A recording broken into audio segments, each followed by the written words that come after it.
Mi mamá me gritó, vete y no vuelvas jamás. Esas palabras no fueron solo una sentencia dura, sino una herida muy profunda que cortó el último hilo que mantenía unida a nuestra familia. Imagina pasar años pagando a escondidas la hipoteca de tus padres, solo para que te echen de la casa que has estado ahorrando discretamente. ¿Qué harías si tu amabilidad se encontrara con un rechazo frío? ¿Alguna vez te has sentido al mismo tiempo héroe y víctima en tu propia familia, donde tu amor se convierte en un arma usada en tu contra? Durante 32 años, soy Stephanie y he hecho todo lo posible para proteger a mi familia de la desintegración. Crecí en una modesta casa de 3 habitaciones a las afueras de Boston, donde vi las constantes quejas de mi madre, a mi padre refugiarse en el silencio y a mi hermano menor escaparse para escapar de la tensión. Me sumergí en la escuela y en trabajos de medio tiempo, ahorrando cada centavo para ayudar a mantener nuestra casa a flote. Creí que mis sacrificios construirían un puente que nos uniría. Pero, en cambio, se convirtieron en cadenas que me atraparon en un ciclo de resentimiento y soledad. El verdadero drama estalló una cena de domingo cuando salió a la luz la verdad. Durante 5 años, había estado pagando en secreto su hipoteca para salvar la casa de la familia. Sin embargo, cuando lo revelé, me encontré con desprecio, acusaciones y las amargas palabras de mi madre. Todo mi trabajo duro, mi carrera como consultor financiero, las noches largas, me ignoraron como si nada importara. Ese momento destrozó todo lo que creía saber sobre el amor y la lealtad. ¿Alguna vez has tenido que elegir entre el autosacrificio y la supervivencia? ¿Has sido quien mantenía unida a una familia, solo para ser marginado? Acompáñame en este doloroso pero necesario viaje. Recuperar el respeto, establecer límites y descubrir el amor verdadero. Antes de empezar, cuéntanos en los comentarios desde qué ciudad nos estás viendo. Disfruta la historia. Desde que tengo memoria, la familia significaba hogar. Un lugar que protegía de la lluvia, guardaba mis secretos, al menos en mis sueños de infancia, mantenía a raya el sufrimiento del mundo. Pero en mi familia, bajo la superficie de la normalidad suburbana, el amor y la lealtad se mezclaban con la ansiedad, el resentimiento y las traiciones silenciosas que dejaban cicatrices que nadie veía. Vivíamos en una casa deteriorada de 3 habitaciones en Riverside, a las afueras de Boston. Mi madre, Carol, era de esas mujeres cuya voz parecía resonar por todas partes. La chismosa del barrio, siempre con alguna queja nueva sobre su trabajo en el dentista o el último fiasco de los vecinos. Mi padre, Michael, cambiaba de trabajo en ventas cada pocos años, siempre buscando la esperanza, pero regresando cada vez con algo menos.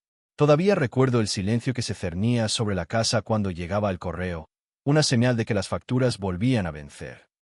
Mi hermano menor, Ryan, era el listo. O al menos eso decía siempre mi madre, aunque sonaba menos a cumplido y más a maldición cada vez que rompía las reglas y se salía con la suya. Ryan no se quedó mucho tiempo.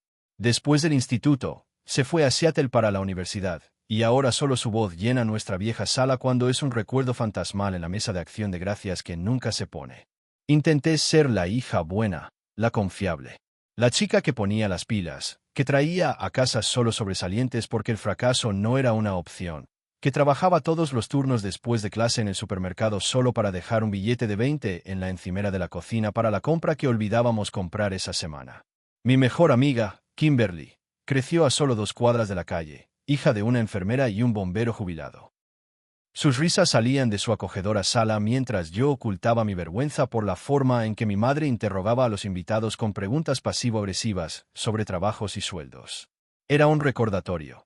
En mi familia, ser niña significaba ser lo suficientemente responsable. Había tan poco espacio para la inocencia allí. A veces, me escapaba a casa de la tía Patricia en New Hampshire un fin de semana. Mi madre envidiaba en secreto a su hermana, Patricia, porque parecía mantener su vida y sus finanzas en perfecto orden.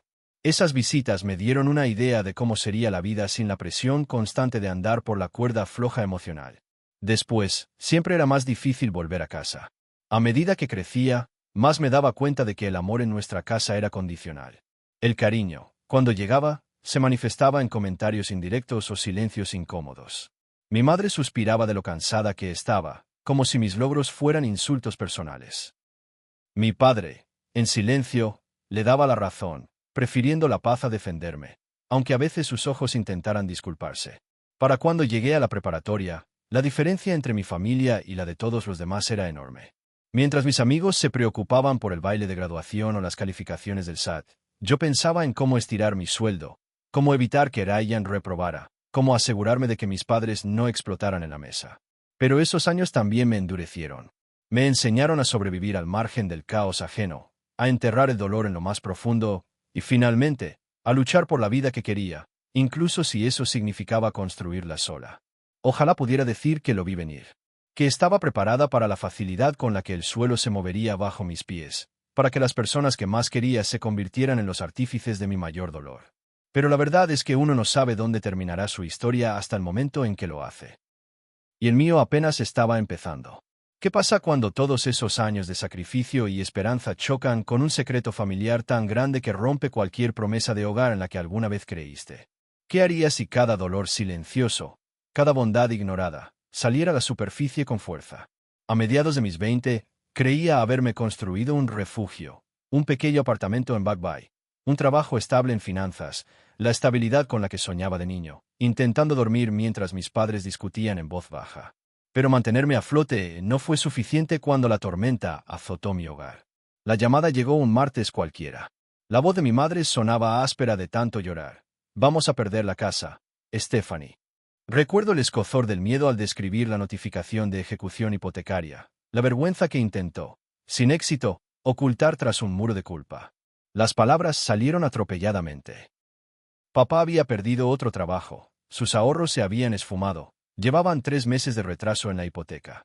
De repente, el techo que cubría todos nuestros recuerdos estaba a punto de derrumbarse. Sin pensarlo, vacié mis ahorros para cubrir sus pagos atrasados. Me dije que era temporal, una solución provisional para una hemorragia familiar. Pero un pago urgente se convirtió en 2, luego en 3. Pronto, me reuní con el gerente de su banco, vestido de traje rígido, negociando algo que nunca antes habían hecho. Asumir la hipoteca discretamente, dejando los nombres de mis padres en el préstamo, mi nombre oculto.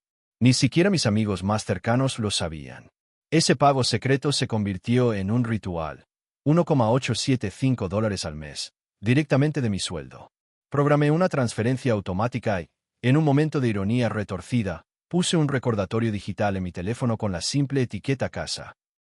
Pero era como si cuanto más intentaba recomponer nuestra familia, más se rompían las costuras. Donde uno esperaría gratitud, yo recibía algo diferente. Los domingos, en la mesa, mamá me reprendía sobre cómo algunas personas lo tienen fácil, cómo los trabajos en oficinas elegantes no te hacen mejor que quienes de verdad trabajan duro. Me fastidiaba delante de sus amigos o vecinos, la señora Ann, de al lado, el señor McCarthy, que solía compartir coche con papá, convirtiendo mi carrera, mi apartamento, incluso mi soltería en chistes a mi costa. Y cada vez, por mucho que papá me suplicara con la mirada que lo dejara pasar, nunca alzó la voz para defenderme.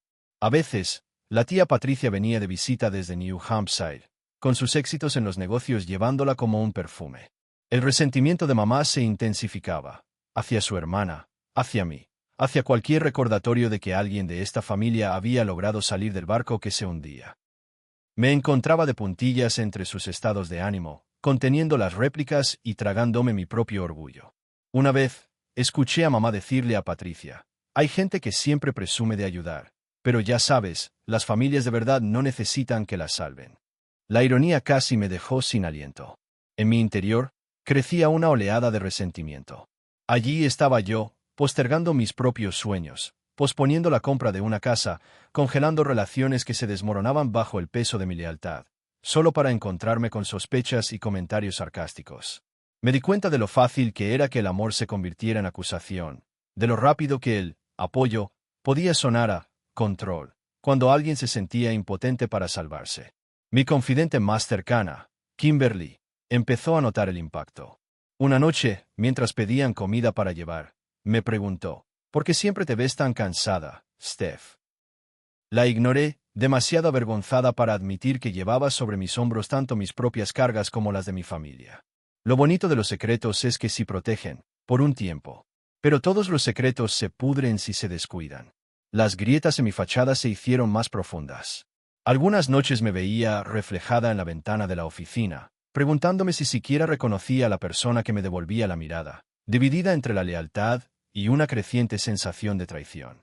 Silenciosamente, sin quererlo, la casa de mi infancia se convirtió en una obligación más, una partida más en una hoja de cálculo en lugar de un santuario. Pero aún esperaba, cada vez que transfería ese dinero, que algo cambiara, que mis sacrificios nos unirían más, que un día sus miradas se suavizarían y yo finalmente sería suficiente. En cambio, el abismo solo crecía. Y a medida que esas grietas se ensanchaban, y cada dolor no mencionado se acumulaba más, aún no podía saber que la tormenta estaba lejos de terminar, que la noche en que todo se haría añicos ya estaba en el horizonte. Sigamos adelante, hacia el domingo que lo cambió todo. Ese domingo, todo se desmoronó. La verdad, que llevaba 5 años pagando la hipoteca, salió a la luz, no como un acto de orgullo, sino en un momento de dolorosa honestidad. Sin embargo, mi confesión no fue un gesto de amor ni lealtad. Detonó las tensiones latentes en nuestra familia, desatando un torrente de acusaciones. Me acusaron de entrometerme, de intentar controlar la vida de mis padres, de creerme mejor que ellos. Cuando mi madre gritó, «Fuera y no vuelvas nunca», ya me estaba ahogando en la incredulidad. Sus palabras me atravesaron, más agudas, de alguna manera, que todos los años de miradas despectivas o comentarios sarcásticos. El dolor fue inmediato, pero el eco de la traición perduraría mucho más. Salí de casa, aferrada a una maleta hecha a toda prisa, con mis trofeos y recuerdos de infancia encerrados tras una puerta de la que me acababan de desterrar. Mis pasos hacia el coche se sintieron lentos y surrealistas. El camino de vuelta a mi apartamento fue un borrón de luces de la ciudad. Allí, en el silencio de mi sala, la realidad me golpeó. Tenía que tomar una decisión, no sobre ellos, sino sobre mí. Junto a mi portátil, mi teléfono vibró con un mensaje de mi padre que no podía soportar contestar. Me quedé mirando el pago automático de su hipoteca, con el dedo temblando mientras pasaba el cursor sobre cancelar. 5 años. Más de $110,000. ¿De verdad estaba lista para cortar el cable? Click. Con esa pequeña confirmación. Sí, cancelar el pago recurrente. Rompí no solo un vínculo financiero, sino una cadena de responsabilidad y culpa que había arrastrado durante la mayor parte de mi vida adulta. Pero el alivio no llegó. En cambio, vacío y oleadas de duda que azotaban con más fuerza en las horas tranquilas y sin dormir. Durante los primeros 3 días, apagué el teléfono, ni un solo mensaje de ninguno de mis padres. Una parte de mí, infantil y testaruda, aún esperaba que se disculparan, que llamaran para que volvieran a casa.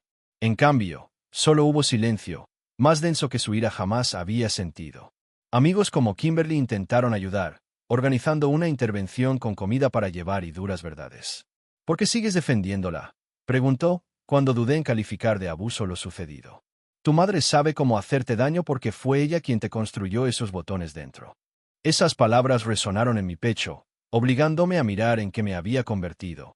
Una mujer tan desesperada por ser necesitada que ni siquiera me detuve a preguntarme cuánto me estaba costando destrozarme. Contactar a Ryan, mi hermano en Seattle, fue como un pequeño y fugaz rescate. Se había ido hacía años, prefiriendo la distancia al martirio. Son vampiros emocionales, Steph, dijo. Me había visto sacrificarme una y otra vez, mucho después de que aceptara que nunca serían los padres que necesitábamos. Pasaron los días. Papá enviaba mensajes tibios fingiendo que no pasaba nada. ¿Qué tal el trabajo? Mamá preparó carne asada. Luego, ¿puedes ayudarme con el banco otra vez? El código era claro, los pagos de la hipoteca, la casa. Me quedé callado, negándome a dejarme engañar por la culpa o la manipulación. Solo cuando el banco envió los avisos de ejecución hipotecaria, los mensajes se volvieron frenéticos y luego furiosos. Arregla esto. Hermanos, es tu responsabilidad. No fue hasta entonces, en medio del pánico, que vi la verdad. Toda mi identidad de buena hija era una ganga que solo me trajo dolor. Las noches en soledad se hicieron pesadas.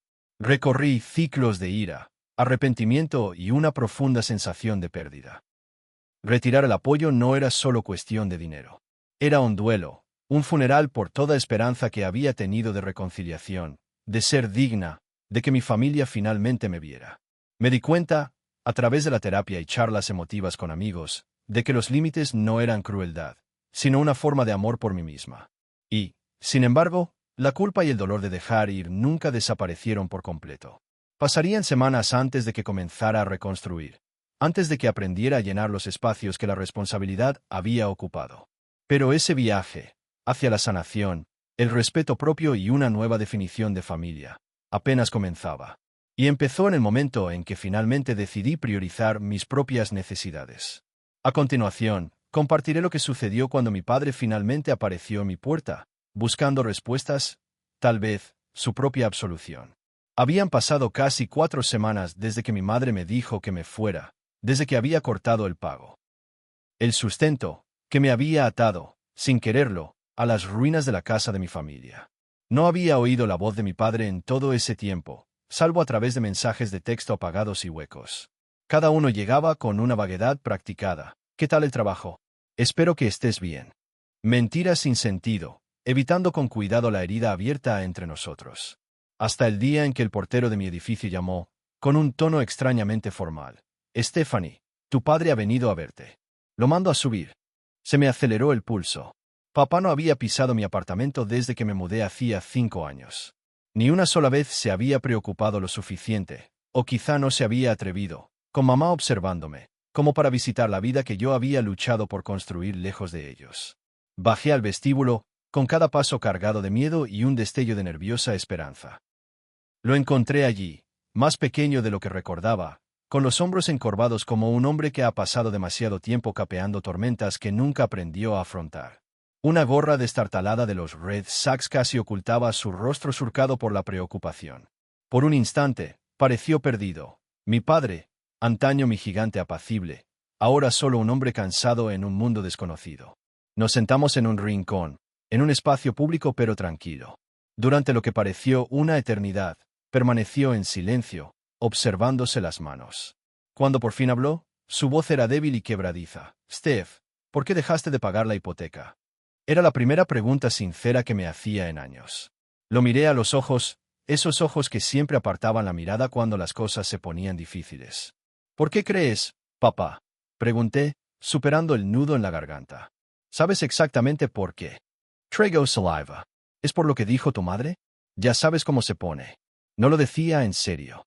La excusa, la habitual minimización, cayó como un viejo moretón. ¿Cuándo me había convertido en la madre, soportando el peso de sus errores? Lo decía en serio, dije en voz baja. Cada palabra. Ambos lo dijeron. Y ninguno pidió perdón, ni por las palabras, ni por los años que pasé salvándote en silencio mientras fingías que yo era. ¿Qué? ¿Una carga? ¿Un problema? Los hombros de papá parecieron encorvarse. Por primera vez en mi vida adulta, no intentó explicarse, no la defendió, no fingió. Tienes razón, dijo con voz suave. Hemos dependido de ti para mantenernos a flote. Y dejamos que cargaras con la culpa de todo. Eso no fue justo, Steph. Ni un poquito. La honestidad pura atravesó mi ira. Se mezclaba con un dolor insoportable, el dolor de una hija que necesitaba un defensor, no solo un público. Por un momento, nos sentamos en la tensión de todo lo no dicho. Me contó sobre las llamadas de ejecución hipotecaria, sobre el pánico creciente de mamá y su negativa a contactarme directamente.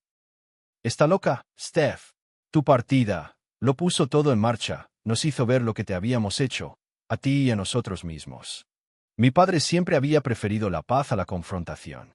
Nunca lo odié por ello, pero siempre me pregunté qué se sentiría al verlo defenderme. Por una vez, al verlo elegirme. Ahora, gracias a su disculpa, surgió algo inesperado entre nosotros. Respeto, tal vez, o el doloroso comienzo del perdón. Lentamente, extendió la mano sobre la mesa. Sus manos frías cubrieron las mías. Lo siento. Debí haberte protegido, de ella, de todo esto, susurró. Fui débil. Su confesión no borró por arte de magia los años de silencio. Pero sí alivió algo que me pesaba en el pecho. Abrió espacio para una pizca de esperanza de que algún día podría haber perdón. Le dije lo que necesitaba. Límites, responsabilidad, una disculpa sincera de mi madre. Que ya no lo salvaría a mi costa. Que el amor sin respeto nunca volvería a ser suficiente. Antes de irse, me abrazó. Fue incómodo, pero real. Estoy orgulloso de ti, dijo con la voz ronca. Debería haberlo dicho más. Mientras lo veía partir, comprendí. A veces la sanación comienza con la más mínima grieta en una vieja armadura. La primera admisión sincera de un fracaso por parte de un padre, el límite de una hija finalmente respetado. Pero si queríamos un futuro, tendría que construirse sobre la honestidad y sobre cómo todos aprendiéramos a mantenernos erguidos, sin apoyarnos en nadie hasta que se rompiera. El siguiente paso sería el más difícil hasta el momento. Enfrentarme a mi madre en la casa que una vez había llamado mi hogar. Pero por primera vez, sentí cierta determinación. Tal vez esta vez, entraría como su igual. Entremos juntos en ese ajuste de cuentas tan esperado. El día de la reunión familiar llegó con una pesadez inesperada. Al entrar en la entrada de la casa que una vez fue un santuario, una extraña sensación de distanciamiento se apoderó de mí. Cada paso hacia la puerta principal se sentía como cruzar un campo de batalla. Esto no era solo una casa, sino un paisaje asolado por años de promesas incumplidas, ira latente y palabras que nunca nos habíamos atrevido a decir en voz alta. Toqué el timbre sin usar la llave. Un gesto pequeño, casi desafiante, que marcaba la diferencia. Ahora era una visita, no la hija que antes tenía vía libre. Papá abrió la puerta, con el alivio grabado en su rostro cansado. Stephanie, dijo con dulzura. Mamá está en la sala. El familiar aroma a pulimento de limón en madera vieja y el perfume floral de mi madre me envolvieron. Una mezcla agridulce de nostalgia y temor.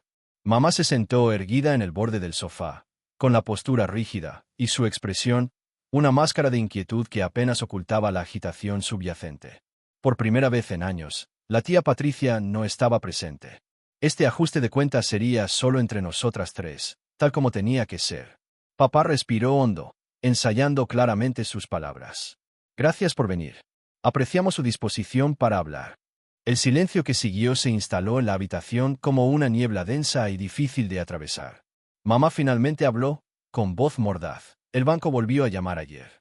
Están procediendo con la ejecución hipotecaria. Ninguna disculpa, ningún reconocimiento de lo que me alejó. La decepción me atravesó. Eso es todo lo que tienes que decir. Me obligué a mantener la compostura.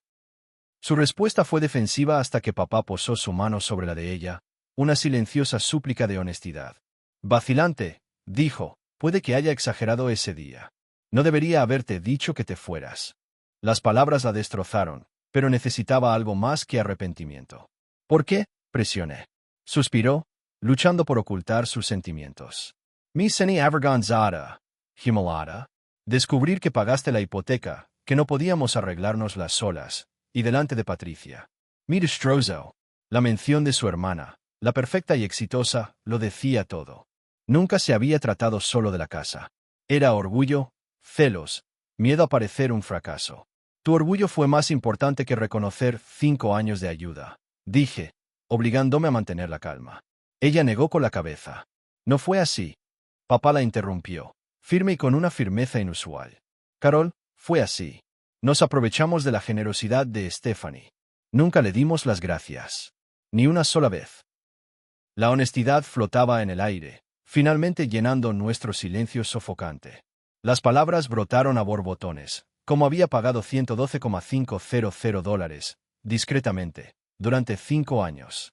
Papá hojeó las pruebas. Cada recibo era una venda sobre heridas que nunca habíamos mencionado. Él susurró. No tenía idea de que fuera tanto. Eso es porque ninguno de ustedes pidió nada, respondí. Aceptaron la ayuda. Ni siquiera se fijaron en el precio.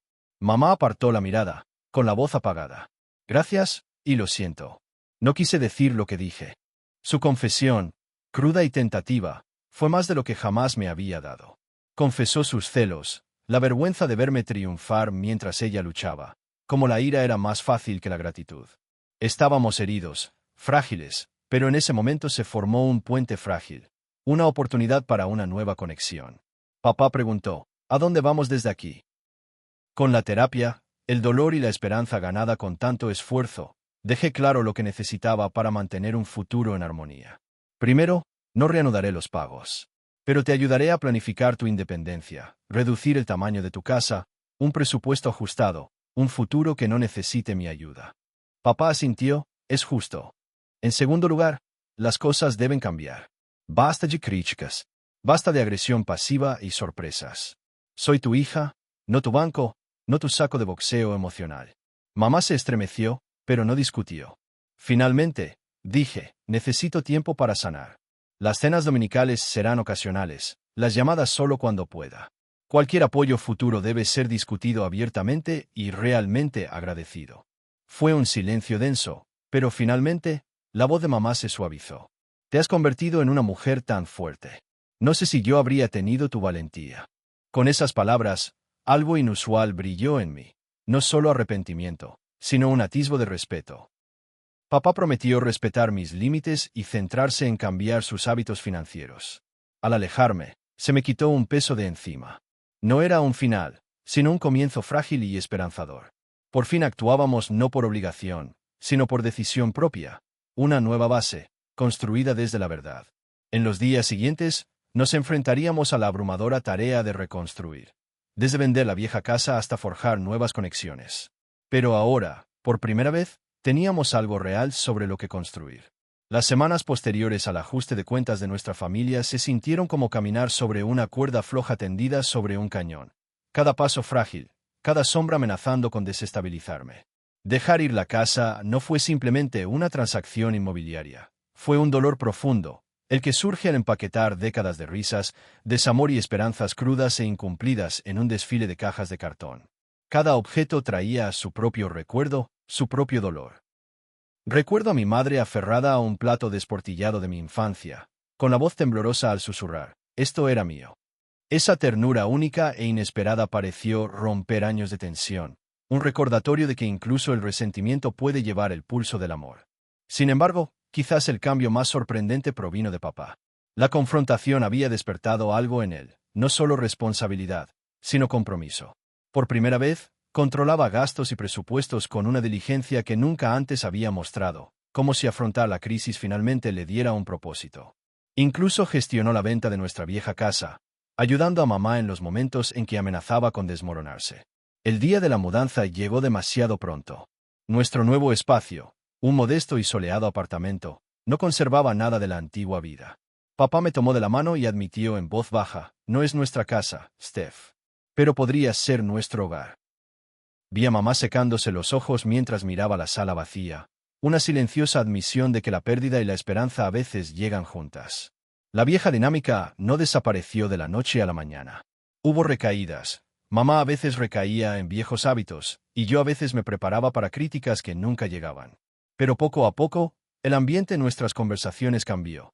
Menos palabras hirientes, más silencios sinceros, me atrevo a creer, destellos de confianza. Incluso su matrimonio pareció cambiar. Papá se volvió más asertivo, y mamá, más blanda, menos propensa a lanzar el primer ataque. A medida que la constante carga financiera finalmente se alivió, mi vida se expandió de maneras que jamás imaginé. Invertí nuevas energías en mi trabajo, y cuando recibí un ascenso, no me invadió la culpa, sino el orgullo. Me permití aceptar invitaciones, dedicarme a mis aficiones y, poco a poco, volver a abrirme al amor. James llegó a mi vida con discreción, un abogado paciente y amable. En lugar de apresurarse ni exigir, me ofreció exactamente lo que siempre había ofrecido: comprensión y respeto por mis límites. Mi relación con Ryan finalmente empezó a sanar también. Los viajes a Seattle se convirtieron en pequeños santuarios, lugares donde nos reíamos del pasado y, por primera vez, nos sentíamos como verdaderos hermanos en lugar de supervivientes con cicatrices de guerra. La terapia siguió siendo mi ancla. La doctora Matthews me recordaba con cariño: valores simplemente por existir, Steph, no por lo que sacrificas. Algunos días, casi podía creerle. La verdad es que viajes como este no son lineales. Viejas heridas se abren. Hay noches de tristeza y días llenos de gratitud. Cada paso que me alejaba del martirio era uno por el que tenía que luchar, pero con cada pequeño progreso, recuperaba una parte de mí que casi había perdido. Nuestra familia nunca será perfecta. Algunos días la paz es tan frágil que temo que respirar la rompa. Pero con todo lo que hemos soportado, la reconstrucción nos dio algo real por primera vez: opciones, respeto y una base de honestidad. Y a cualquiera que esté escuchando y se pregunte si el cambio es posible o vale la pena el dolor, le prometo que comienza en el momento en que eliges límites y aprendes a amarte a ti mismo tan intensamente como alguna vez amaste a los demás. Muchas gracias por tomarte el tiempo de ver este video. Significa mucho para mí que estés aquí, acompañándome en este viaje. Si la historia te resultó significativa o útil, te agradecería mucho que le dieras me gusta, la compartieras y te suscribieras. Esto ayuda a que el canal crezca y a llegar a otros que también podrían beneficiarse. Y no dudes en dejar un comentario abajo. Tus comentarios y opiniones siempre son bienvenidos y me ayudan a crear mejor contenido para ti. Gracias de nuevo y cuídate.